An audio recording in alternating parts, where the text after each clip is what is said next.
Hello friends, तर या lecture मध्ये आपण ट्रिगोनोमेट्री मधले ज्या काही फंडामेंटल आयडेंटिटीज आहेत त्या आपण बघणार आहोत।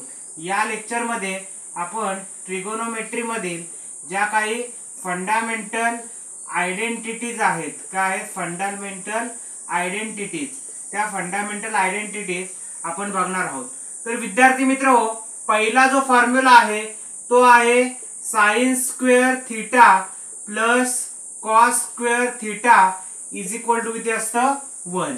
त्यानंतर दुसरा जो फॉर्म्युला आहे तो आहे 1 plus tan square theta is equal to formula काय येतो sec स्क्वेअर थीटा। आणि तिसरा जो फॉर्म्युला येतो तो येतो 1 plus cot square theta is equal to cosec square theta. विद्यार्थी मित्रहो, हे तीन फॉर्म्युला आहेत। पहिली फंडामेंटल आयडेंटिटी काय आहे, sin square theta plus cos square theta is equal to किती असतं, तर इज इक्वल टू 1 असतं। त्यानंतर 1 plus tan square theta is equal to sec square theta असतं आणि 1 plus cot square theta is equal to काय असतं, cosec स्क्वेअर थीटा। हे तीन फॉर्म्युले अत्यंत महत्त्वाचे असलेले आपल्याला पाहायला मिळतील। तर बघा की sin square theta plus cos square theta is equal to किती असतं 1। 1 plus tan square theta is equal to किती असतं sec स्क्वेअर थीटा आणि 1 plus cot square theta is equal to किती असतं cosec स्क्वेअर थीटा। आता विद्यार्थी मित्र बघा की जर तुम्हाला एक फंडामेंटल आयडेंटिटी माहिती असेल, if you have known the one fundamental identity then we have to memorize or we have to observe two identities easily. So sin square theta plus cos square theta is equal to 1। मग आता काय करायचं, समजा पहिल्या step मध्ये आपण काय करणार की दोन्ही बाजूला जर मी sin स्क्वेअर थीटा ने डिवाइड केलं, दोन्ही बाजूला मी कशाने डिवाइड केलं, sin स्क्वेअर थीटा ने डिवाइड केलं। आता बघा जर आपण त्याच फॅक्टरला डिवाइड केलं तर ऑब्वियसली आन्सर किती येणार 1।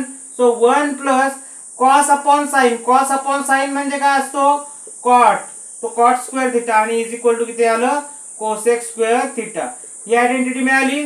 त्याच्यानंतर बघा की sin स्क्वेअर थीटाला पहिल्या वेळी काय केलं की sin square theta plus cos square theta is equal to 1 या फंडामेंटल आयडेंटिटीला मी sin स्क्वेअर थीटा ने डिवाइड केलं।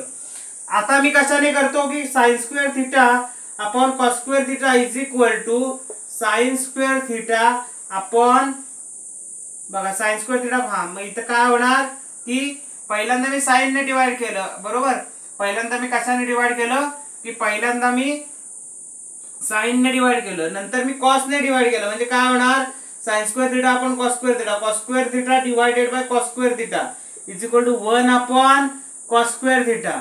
सो sin अपॉन cos म्हणजे tan, cos square theta by cos square theta 1, so 1 plus tan square theta is equal to किती मला मिळालं sec square theta. म्हणजे किती फंडामेंटल आयडेंटिटी महत्त्वाचे आहेत, तीन।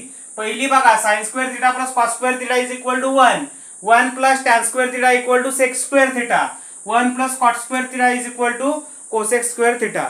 तर विद्यार्थी मित्र बघा की या लेक्चर मध्ये आपण इथेच थांबतोय आणि पुढील लेक्चर मध्ये आपण ट्रिगोनोमेट्रिकचे जे फॉर्म्युला आहेत ते इन डिटेल कसे अभ्यासावे ते स्टेप बाय स्टेप बघणार आहोत आणि त्यानंतर आपण प्रॉब्लेम सॉल्व्ह करणार आहोत। तर हे जे व्हिडिओ आहेत हे तुम्ही सर्व विद्यार्थ्यांपर्यंत पोहोचवा। धन्यवाद।